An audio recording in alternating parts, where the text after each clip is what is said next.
da justizia espainolak hartzen duela erabaki bat bere eremu juridikotik kanpo. Hori penagarria da, atik niri ez nahu estonatzen. Auziak hor biderkatzen dira eta segien auzia bukatuko da, eta beste bat abiatuko da, eta beste bat, eta beste bat, eta beste bat. Beraz, gogo jada baina niruritzen zait, auzi horrek bide-bediriak ere idikitzen aldituela. Nik uste dut ere, alderdi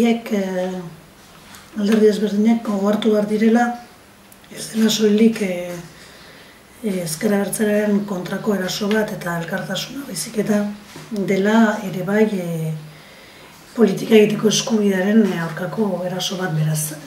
Guztien aurka jo dezaken eraso bat da, ez? Nik ulertzen dudana, da izango naizela epaitua,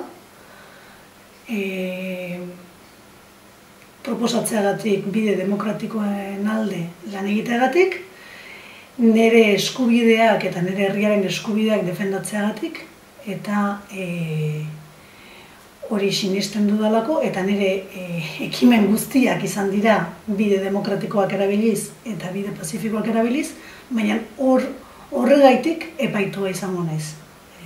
Eta izango gara biok, ez? Euskal Herrian bizi den gatazka honi irtenbide bat ateratzeko egon gara lanean, beti ere bide demokratiko eta pazifikoak erabiliz, eta estatuari